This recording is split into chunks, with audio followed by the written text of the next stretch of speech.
right, we got about a little close to about a half an hour left for the Afterburn. So if you got comments or questions, you go ahead and line up over here. If you're online, you can go ahead and start typing them in. I'm gonna get my pen out here and just mark off where we finished. So we're definitely gonna get at least one or two more parts out of this, because I didn't even get a third of what I wanted to get done today, so that was good. All right, Marlene's gonna get us started. Yeah, everybody was moving in slow motion, so I thought that was interesting. Anyway, hello. So I thought it was interesting when you were talking about the two things I wanted to talk about. One is when you talked about the person in the beginning that had his storehouse, but then his life was required of him, and you talking about how, you know, we don't think about it so much when we're younger, and then we get older and we should be thinking about our end of life plans. And when you were talking about that, it reminded me of Courtney's prayer request about the 7-year-old, you know. I was thinking, we have no idea. You know, we really need to, I think anytime we hear about death, really look at our own end of life plans, you know, and think about, do we have our stuff together? You know, because we could, you know, have a heart attack at any time, like you said, or get hit by a bus or anything, you know. Right, and it shouldn't take a scare to wake you up, okay? I mean, I had, I guess, what could be called a scare a few years ago, and I certainly could have died. You know, my lungs were both shut down, and blood oxygen was low enough. I could have certainly had a heart attack or something, you know. And praise Yah, he's given me more time to do more things. But that being said, it certainly brings an awareness that you just don't know, because you don't, okay? You know, I had a terrible sleep apnea problem that had, you know, a gentleman pointed out to me and get me to go say, hey, by the way, you know, you stop breathing when you sleep. And I said, oh, I better go check. And so I got it checked out. That could have killed me too, okay? Because my blood oxygen, again, got so low when I was not breathing at night, I could have just not woken up, okay? So those things should be, for yourself, obviously, a wake-up call, but then others, when they hear that, should also be inspired. Hey, I need to go work on this, okay? Because I don't know. Look, I've said this over and over again. You need to prepare as if he's coming tomorrow, or as if you're gonna not have tomorrow, more than tomorrow, but you need to plan as if you've got a lot of time. Plan for the long haul, the long game. Be ready for the short game, okay? And so then later in the teaching, you talked about, you know, loving the haters. And if you don't have any haters, you're not doing anything. And so thinking about myself, and I was thinking, well, I won't say that you're not doing anything. A lot of people in life don't necessarily have haters. But if you step out to do something that takes you out of the comfort zone of most of the people around you, so you're obviously just hanging in a comfortable place, not doing anything that anybody would be disturbed by, that's why you don't have haters. But if you want to step out of that area and elevate in that area of your life, you're going to have haters, okay? so is it possible to be like, value peace to a point where, like, maybe you don't talk about everything so that you don't have haters? Or another thing I was thinking about, maybe I'm not realizing enough of my potential to raise above the crowd too. So I thought two things, because I do really value peace. So I do, like, you know, when I'm in a crowd, I don't talk about stuff that is controversial, or right. I mean, if it comes up, I might say a little something, but I'm not gonna really stir the pot a lot, you know? And it doesn't have to be that a person becomes a hater, but I'm just saying is, when you first made big changes, like from Christianity to this, some family members were probably not all that happy about it, okay? Now, for some people, they maybe had family members not react very well to it, okay? But I mean, I did a wedding where one side of the family, boy, they were like there by duress. They did not like that I was the rabbi and there was a rabbi wedding, and they were like eyes glaring at me the whole time, didn't want to say hi or nothing, because they were not, they weren't down with what we were doing, so to speak. You know, they were not in agreement, right? So it's not so much haters, but people that just don't appreciate where you're doing and what you're doing, and the fact that if you're right, that means they're wrong, and those kind of things are intolerable for most people, okay? So, but like you said, the second thing you said was also correct. If you're not trying to elevate in an area to really step out of your comfort zone, then you're probably not going to get anybody's attention to throw anything at you. Now, I think the peace is a good thing. You guys should not be voluntarily just throwing stuff out there just to stir the pot if you don't have to. Okay, but you can't help but stir it sometimes just because you made certain choices. Like when you're being all nice and quiet and peaceful about your life, and then next thing you know, you're invited to a niece or nephew's wedding or something on a Saturday, and you say, I can't go. Now all of a sudden, the pot is stirred, okay? I don't think I've had any problems with my family. That's good? Yeah. No, that doesn't mean you're doing something wrong. I'm just yeah. saying, listen, my family's giving me very minimal grief too, okay? But I know a lot of people that get a lot more than that, all right? And I wonder if, since I've always been kind of a crazy person, that they just think, oh, this is another crazy thing Marlena's doing, That could be. That could be. But look, I got a lot of grief more from my parents in the physical world when I wanted to go into entrepreneurial endeavors, because that went against the way they saw things. They were more, if you read Rich Dad, Poor Dad, they were the poor dad mentality. They would go get the big education and go get the 40-year job and, just get your gold watch at the end, which they don't do anymore, but, And that was never gonna be my path, and they attacked it and put it down and didn't support it because it was not what they would do. And that's really, the point is that in some area of your life, when you go to elevate and go in a direction that the group you're in would not go, that often gets you the division and the attacks, okay? And I was attacked, in a lot of ways, saying, why? Because I didn't want to do what they thought. My mother was a teacher. My father went through the whole college system. They thought, you need to go get a degree, and then you need to go get a job and then work there for 40 years. And I was like, I see how wonderfully happy you are with that. He hated it, okay? I said, why would I do that? I already see how miserable it made you. But yet, stepping out of where everybody else is can create that problem, right? Okay? Yeah, I now that I'm thinking about it more, I see it in little things. But I think they do their little whatever, and then I'm just like, I guess because I don't care. That's the difference. Yeah, then it's like, okay, you do you, boo. It's like, I'm doing my thing. But, I appreciate you talking about it, because it got me thinking about some areas that I could be elevating that I'm not. So I really appreciate that. So I guess I'm looking forward to getting more haters. Hallelujah. All right, so let me give you, because you mentioned the end of life things, Marlene, okay? I was talking to somebody the other day, and woman is 85 years old, right? This year. And, she's got her husband's retirement, he's passed away, and she's got her Social Security. And she had also a retirement that was an annuity thing that was part of where her career was, but she's outliving the money. Okay, she was taking out a certain amount every year to live on. Now there's only about $30,000, $40,000 left in it, which won't last very long. Okay?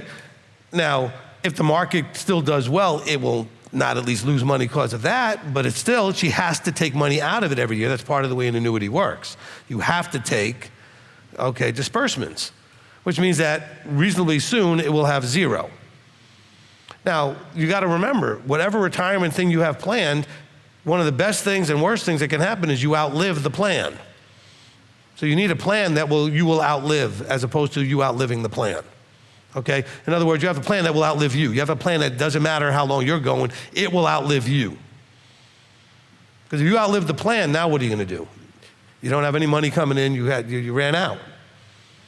And that's scary, because then you need some other way to supplement that, okay?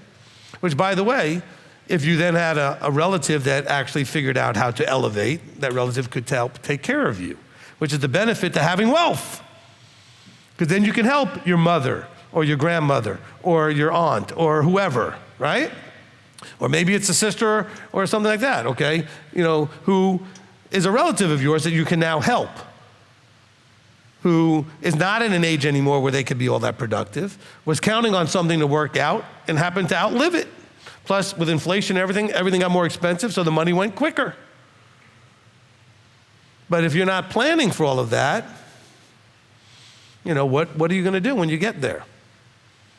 Because life, when you're older and broke, not fun, okay? Not fun at all. It's hard enough just being older, right? Things don't work as good and things are a little more challenging. Pain starts showing up where you didn't expect them, whatever. And on top of that, you're stressed because you're broke. And you really can't pay for supplements you might want or treatments you might want or some other thing because you didn't plan for these things. You got to plan for being old. Now, you might not get there, but what if you do? More and more people are living to be pretty old, okay? When I was a kid, the life expectancy was like 72, something like that. Now people are living into their 90s on a regular basis, in their 80s into their 90s on a regular basis. We look at Rabbi Tom, just turned 80. He's as spry as, okay? And he still works and he still, does all these things and, he's got all these classes. Who would have, when I was a kid, I wouldn't have pictured 80 being that, because people didn't live to be 80 on that regular basis. Now, it's very common for people to live into their 80s and higher. But are you planning for how you're going to have a lifestyle when you get there? Okay? You need to plan for that now. Waiting for it is going to be too late. Okay? All right. Valentina. Hi, Rabbi. So you're young enough to really start this program. Yeah, so thank you so much for your teaching. It was really good. I feel like it was like a wake-up call. So you always give messages like when we all need them, obviously, so thank you so much for that. So you talked about being able to support yourself, like as a woman, regardless of if you're married or not, or, if your husband dies, like what you do after that. So my question is, should single women like myself build their lives as if they're never gonna get married or like never gonna have like a second income to depend on? All right, let me tell you the best plan I would say, okay? And this is the same thing I've told my daughter, Brianna, okay? Is you should be planning for all the things that you want, which means that in her case, she's married now, so she got married so young, she didn't really have to plan much for that. It just happened already at the beginning. But she wants children, okay? So you should be planning, Valentina, you should be planning what will you be doing when you have a husband, and if you want children, is the career that you're doing something that will be doable while you're also dealing with children or that you could pick up easily at some point after that? Because certain types of careers is not going to be very conducive to you wanting to maybe spend a bunch of time when you first have the children, okay? And so the flexibility of the particular job really is important, okay? Like, so for example, with my daughter, I said, look, because she was thinking of getting into this big marketing career and everything else. I don't think she's gonna be mad I'm talking about this. And I said to her, no, keep working for me because the stuff you do for me has a lot of time flexibility. It doesn't have to be done at a very specific hour of the day. And when you have children, that will be a huge advantage, okay? Because this type of job has time flexibility. Not to mention, I'm your father and I will allow for almost anything, so, okay? But not everybody could do that. But you can look for something that allows for certain amounts of time flexibility, okay? Or where you can, like my wife had time flexibility because as a hygienist, she could work as part-time where she would just take as many jobs, she was basically the fill-in that would be sent to different offices. And she could work as many days or as few days as she wanted to when we had the children, right? And she knew she had the skill set and she was making like $25, $30 an hour. And this goes back 20-something years, right? This goes back a little ways. And so, so that's pretty good money, but she could work as little or as much as she wanted. So find a career that allows you some time flexibility as you're going into these other phases of your life, okay? But you should, all of you ladies, you should have, look, I want to reverse this, start with the man. As a husband, okay, you should want a husband that's going to make you have an environment where you're safe and provided for, but also provided for so that you can self-actualize. And if you don't know what that is, go look it up. In other words, to become all that you wanted to and could become, okay? To become what you could become. So you want a husband that's gonna create an environment for you to do that. whatever that is. Now, some of you might be thinking, well, I just want to be a housewife. There's nothing wrong with that, so be a housewife, okay? But there should be some sort of thing you can fall back on in case something goes sideways. But what if you really want to do something in whatever career you want to pick up? I don't care. My daughter wanted to do marketing. So I have her doing marketing in a sense through the ministry, through social media and the things that she's doing to promote what we're doing. But that being said, whatever it is you kind of desire that would make you feel fulfilled in where, you know, who and what you are, find a way to do that, but also to fit it into what else you're doing, like getting married and having children. When we're talking to someone who's like 18 and just graduated, like Valentina just did, right? Just graduated high school. Okay, so now we're looking forward to things that may be coming up. So there should be a plan for a husband in the future, because she wants to have that eventually, and for children in the future, if that's what she wants to have, et cetera. But also, until that happens, how am I going to take care of me and continue my growth?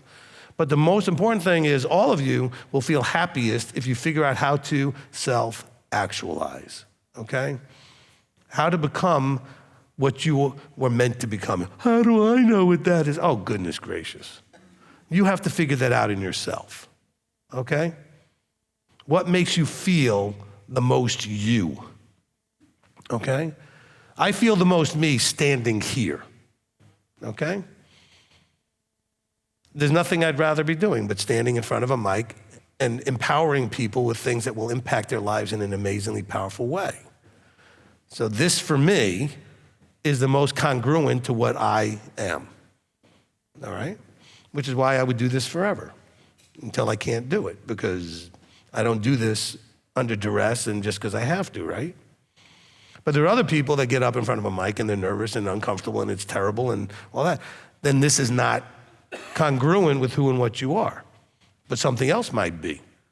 You know, when I watch certain people do trade skills and I see they were just meant to be the mechanic or the plumber or whatever it is, because they're just amazing at it and it's so clearly who and what they are, okay? So you got to find that for yourself. Does that make sense? Okay, and then balance it with the vertical. So while you're doing all of that, are you going to be able to do that and still become Yeshua-like? That's the balance. In the doing, it doesn't matter what you're doing. You could be teaching, you could be doing plumbing, you could be, doing medical, you could be a housewife, you could be anything. But can you do that and still transform into Him while you're doing it? So what you're doing doesn't matter for that part. But what does matter for you being congruent and self-actualizing. All right, Amy. Are you sure? No, but go ahead. Okay, so this teaching really hit close to home for me, Okay. from the beginning to the end, so I'm not really sure where to pick up. It's going to be random. And so when I was young and before the world got to me, my dad got to me first, I would express career interests. You don't want to be that because you'd have to do that. Oh, you don't want to do that because blah, blah, blah. And so I think our parents don't want us rising above them either. Well, two things. They don't want us rising above them. By the way, when she said, am I sure, it's because a lot of times I would go to her and then have more to say. It wasn't because I wasn't sure she was Amy. Okay. I think there's two things. One is they don't necessarily want you to rise above them. The other is if you're going to do something that they were too afraid to do, okay? See, my whole problem when I wanted to be an entrepreneur with my parents was that I had two incredibly risk-averse parents. Huge aversion to taking any kind of risk. So they were afraid vicariously through me for me to do these things. Okay? So your parents could have had both of those things or one of those things going on. Afraid to elevate above them, but also maybe they're just afraid that you're going to do something they would be afraid to do. Well, I think they're old school too. They were expecting their 5 girls to get married and have kids. And just not need to do That was just the world that they came from. Sure. And then So wait, and then there's a third element, which is not only elevating above them or them being afraid, but also they may believe from their cultural background or the time they grew up in that what you want to do is wrong. Okay? Especially when we're talking about women. You go back a few generations, oh, women didn't do that. Women didn't get these kind of jobs. Women didn't. See, and if they come from that place, now you may have three things involved. You're elevating potentially above them, you're doing something that they're afraid of, whatever, and they think it's wrong. You're a woman, you should just be barefoot in the kitchen and have babies. That may have been the generation that they were from. So now you have a third element that could be the problem. I mean, my mom remembers husbands going to the doctor to get nerve pills to give to their wives if they had too many opinions or were a free thinker or would talk back. They would. What was the name of these pills? I'm sorry. Yeah. So, yeah, doctors would give them to the husbands to give to their wives. We'll be giving them out like candy in this place. Okay, so. I might take them voluntarily. No, but look, like my wife was the first one in her family to go to college. All right. Now she didn't go to college necessarily. She went and got her hygiene degree, and she had to get a degree to go then get the hygiene degree. So she had to get a 2-year degree and then get the hygiene degree. But she was the first one, and they were not necessarily all that excited about her doing that because that was just not what we did. You know, we went and we got skills, and her family did things like cabinet making and carpentry and other things. They did physical skills, and so again, you know, they don't understand it. They wouldn't have done it themselves, so then you shouldn't do it. Well, like being told that you're never going to amount to anything, and you don't want to do that, you don't want to do that, whatever. And so. So wait. So the person saying that, had they amounted to anything? Not really. They got their gold watch. Okay, but I'm just saying is, often the person saying you're never going to amount to anything has not amounted to anything. Yeah, and they didn't want me to be above that. Of course not. So, but I did try. You know, I got an associate's degree in medical assisting. I got certified phlebotomy. I tried to be a flight attendant, but I'm working at Walmart. So maybe not all of us are meant for great things. Well, wait. It's not great things that we should be aiming at, okay? Because when I need somebody to do whatever I need them to do, whatever it pays or not, that's still great that they're there and they do their job well. The question is it congruent with you? Do you feel comfortable that you're doing something that is in line with you? Okay, where you might have tried some of the other things and you're just like, this is not me. So don't say great things. And I actually get paid more now doing what I do than what I would be doing on these other college careers. Which is great, but I'm just saying is, let's not elevate arbitrarily something that's more important or greater, okay? All right? You know, somebody might say, well, a doctor's more important than a mechanic. Not when my car's not working, okay? And I need somebody to figure out what's wrong with my transmission. Okay, I'm just saying, or if I'm in Walmart and I can't get something and I don't know where to find, then whoever I find, if they're gonna help me and tell me where it is, I appreciate that. Now, they don't get paid the same as the mechanic guy, but at that moment, I don't need a mechanic. I need someone to tell me what aisle I can find this thing on. Well, sometimes I wonder how much of my white personality, it's not an excuse, but maybe an explanation of why I don't want to go out to, like, put myself out there too far. And that is a part of the you know, in the color personality, like the white, yellow, blue, and red. Yeah. White personality likes to be reasonably invisible. Yeah, pretty much. All right? They don't want to put themselves out where they could stir trouble or have their peace disturbed or have some sort of conflict. And so it's easier to find a position that's just a cog in the machine that just keeps things going and does the job well and minimal conflict. And then your dad was miserable, but he made the money, so isn't that what you say is okay? Yeah. But the thing is... All right, thank you. Good. But the thing is with my father, I'll give him credit for one thing. It took him like 30 years to figure this out. But at some point, he realized he needed to redesign what he was doing. So what he did was, and maybe you guys can think of something beneficial out of this, he was working in Wall Street in Dun & Bradstreet, which is a publishing company for all of the stocks and all the kind of stuff, back when people actually had books on their desks, okay? So worked for a place called Moody's Investor Service, which is a publishing arm of Dun & Bradstreet, all right? And I worked there for a few years as well. But what he did was he actually asked this question, and you could do this too wherever you're working.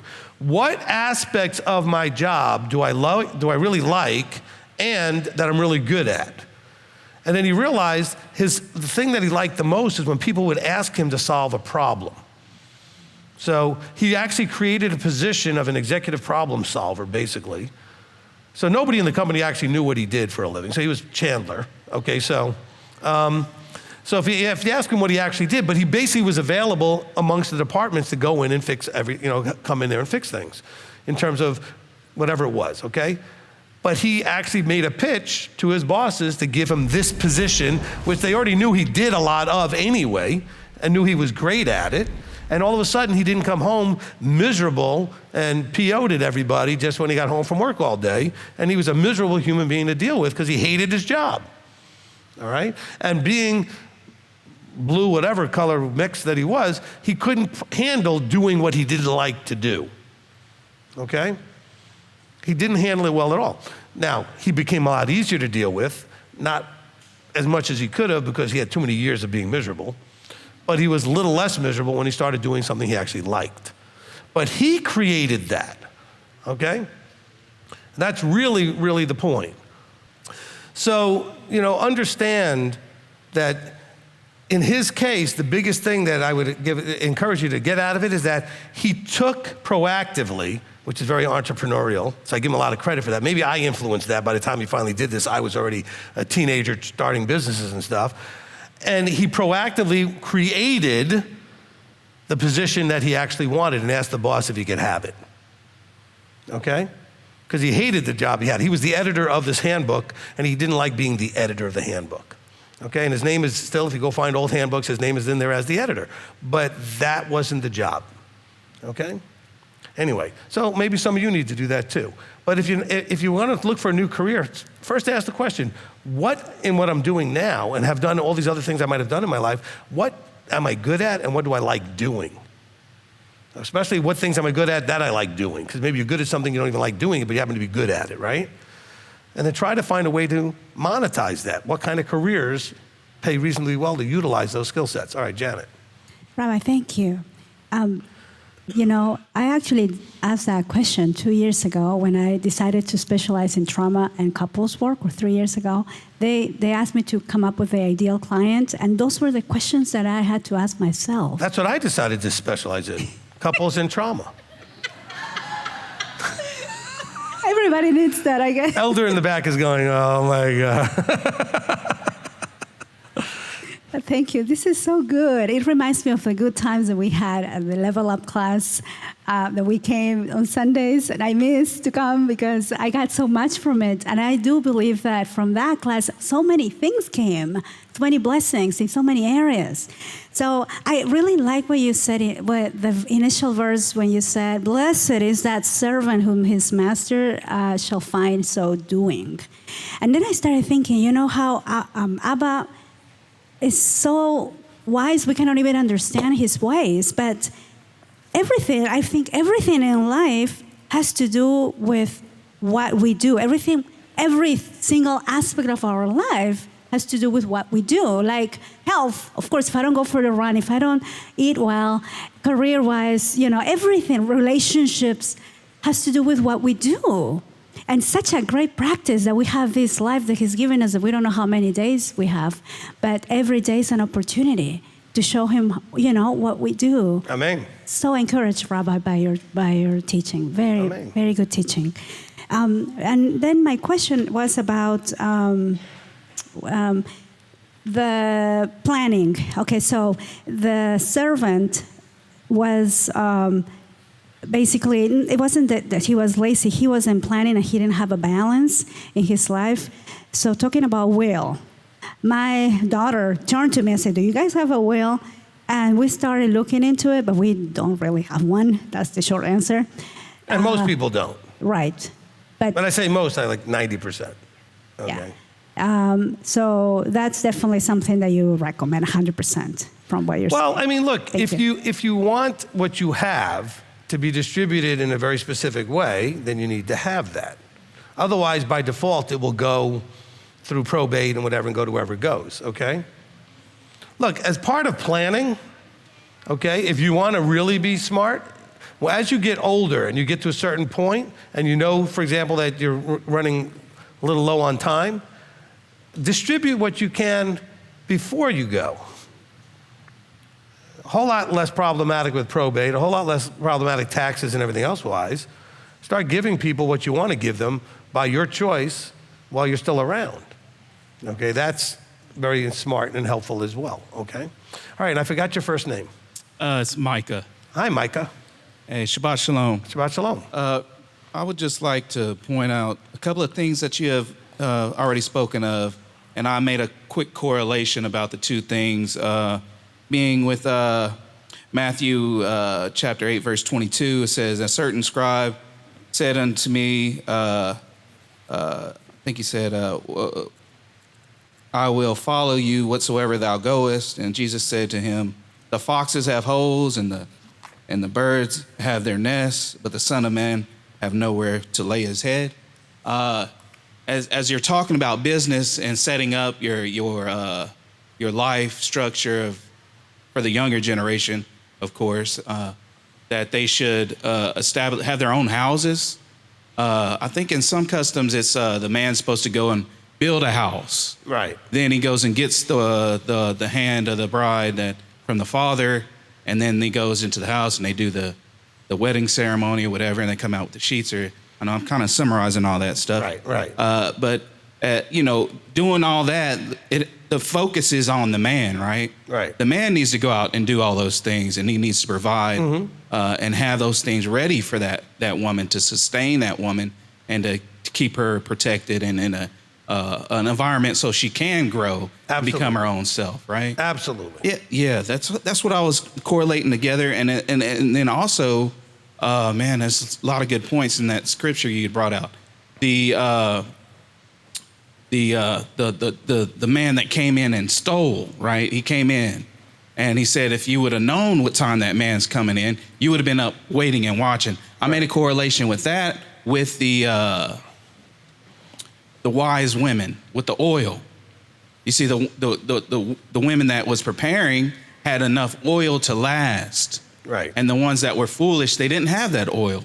And I just wanted to bring that out. And we're going to be doing that next week. Okay.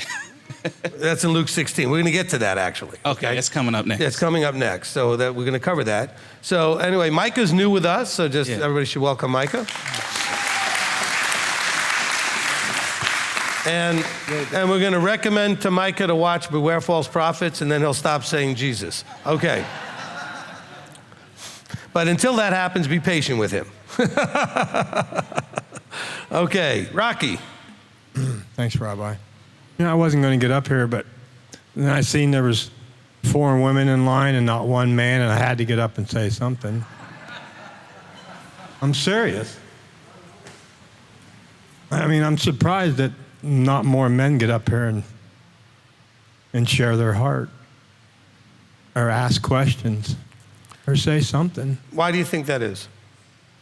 Why do I think it is? Yeah, that they don't come up. I think they're nervous, and I also think they don't have to because the women do it. No, I think they're nervous is right. I don't think that they don't think they have to. I mean, it's not like we need people to come up. But the thing is, there's a vulnerability that women tend to have that men don't have, okay? And that's not saying that men shouldn't have it, they should, but the women don't have the hypersensitive ego that men do. What if I get up there and look dumb? What if I get up there and look like I don't know what I'm doing? What if I get up there and admit that I'm here because I'm not all here? Hey, I've heard that before. Yeah. Okay?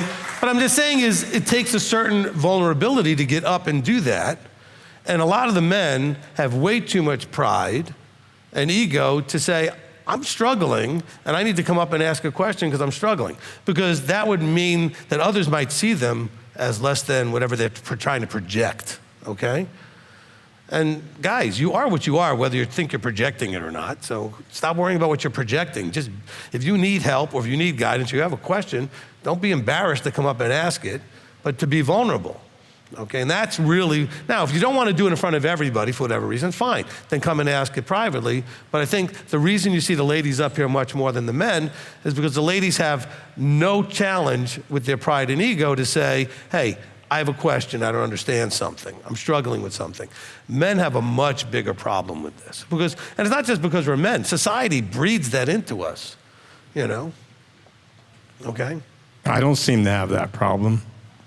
No, because I think you realized as things were challenging so much in your life that, you know what? The only way to get solutions is to get up and be vulnerable and ask questions.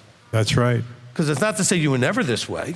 I mean, you might have had that problem when you were younger, in the middle of whatever dumb things you did when you were younger. At some point, though, hopefully with age and wisdom, we realize, you know what?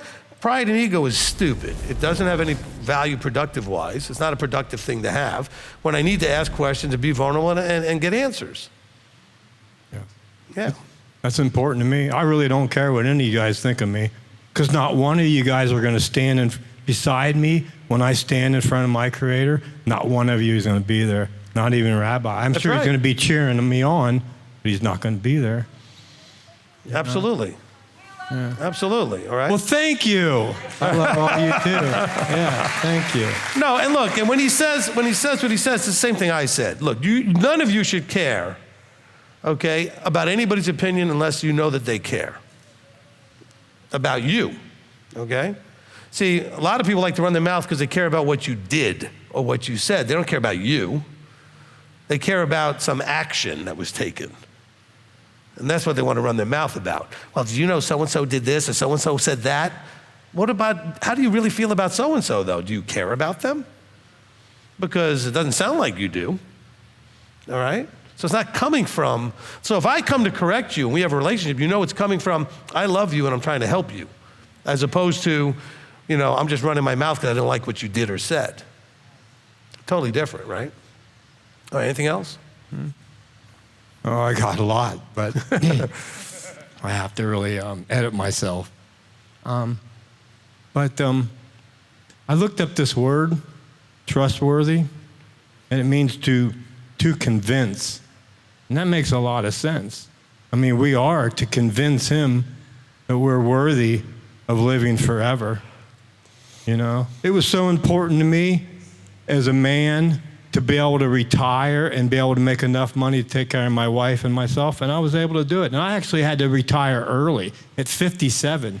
And the only reason I retired early is because I couldn't work anymore. I physically could not do it. I fell 55 feet, and I worked for 30 years. Sometimes I would come home, and I would crawl into the house, and the dogs would be licking on me, and I'd be crawling, crying. Like, I made it through the day. I can rest up and I'll make it to tomorrow. I'm the same way now. I mean, I'm going to get to the kingdom and no one's going to get in my way. The harder it gets, the harder I will try. I hate to think it, but I like it when it's tough. I really like it because it really motivates me. I get weak when things are really soft and easy, So, right. For what it's worth, thank you. Well, thank you, Rocky. Look, let me say this. The only one who can get in your way is you. So when you say nobody's going to get in my way, it means you're not going to allow anybody to influence you because it's you letting them if they are so-called getting in your way, right? Okay, the only one that could really get in your way is you. You could point your finger at anybody that's in your way, that's trying to mock you and this and that and the other thing, but really, they're only a problem if you let them be, right? So the only one that really can get in your way, even though it may look like others are getting in your way, is you. Because you can ignore them. It doesn't feel like you can, and it's really tough to do sometimes, but you can. Okay, you really can, all right? All right, live stream, do you have any real quick, important ones? I know we already got the children down here, but I know we ran a little late.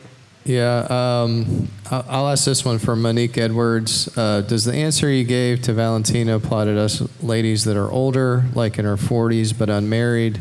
Or what do we need to tweak? I don't want to depend on someone else, but contribute to the family. Look, everything I said applies to every age within the capacity that you have. The only age that really has the biggest challenge is when you get above a certain age and it's hard to be productive when you're, first of all, when you get a certain age, they don't hire you. When you get a certain age, it's just hard for you to be able to physically do so many things or whatever, and also your stamina level gets diminished as well. What I'm saying is, when you're anywhere between Valentina at 18 and anywhere up until like 50, even 60, most of you can do quite a bit, okay? I'm going to be 61 in a couple of weeks, and I don't feel like there's anything I could do or that I can't do that I used to be able to do. Just, I'm a little more physically affected in terms of I don't quite have some of the things physically I did when I was, just bouncing off the walls at 18, but you can all and should all be considering how you take care of yourself at every age, all right? Until you get to the point where you can't necessarily do more, and then you have to hope that what you have works out and that there are those who love you that might help take care of you if you need. Because there's also the need for those that we take care of, the gleaning the corners of the field people, right? The people that get the third tithe and benevolence. So there is a need for those people to exist as well, but you don't need to volunteer to be one, okay? I mean, they need to exist, but don't you go there willingly on purpose, okay?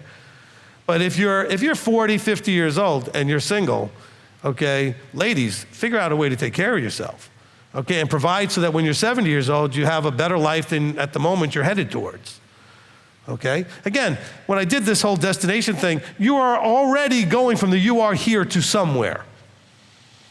So you need to ask the question, if I keep doing what I'm doing, let's say you're 40, what does 50 look like?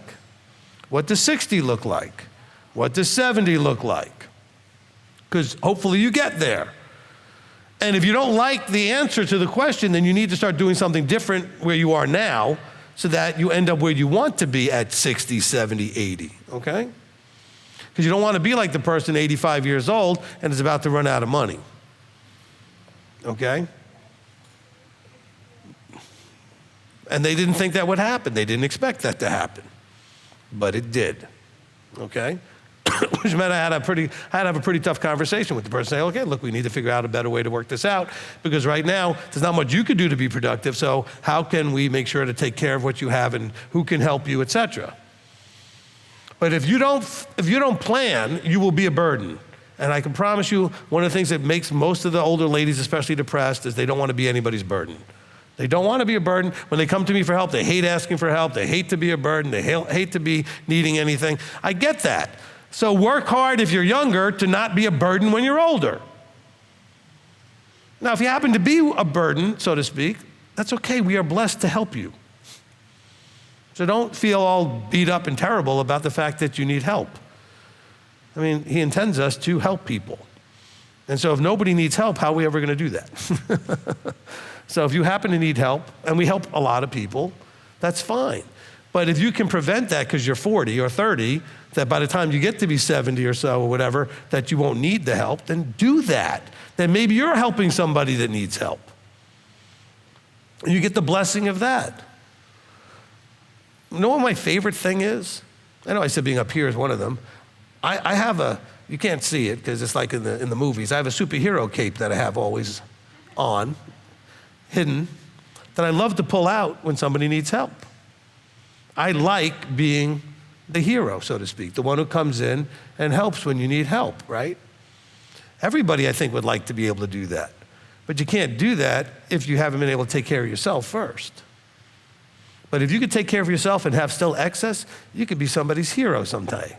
I don't mean like hero in a big way. Maybe somebody just needed a little bit extra to make it through the month to get some food or something, or whatever it is. Or maybe they had something adverse happen and they didn't have enough emergency fund to handle that their washing machine broke or their car needed some work or something, and you could be the hero, all right?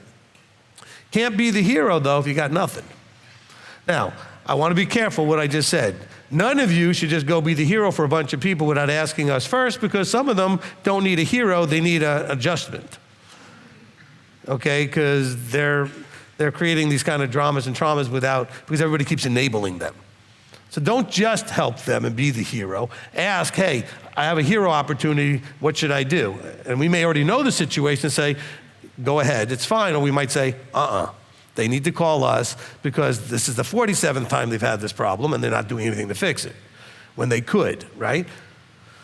So you should check with us, excuse me, you should check with us, all right, before doing that, all right? Okay, I think that's gonna wrap it up. Hope that was good for everyone.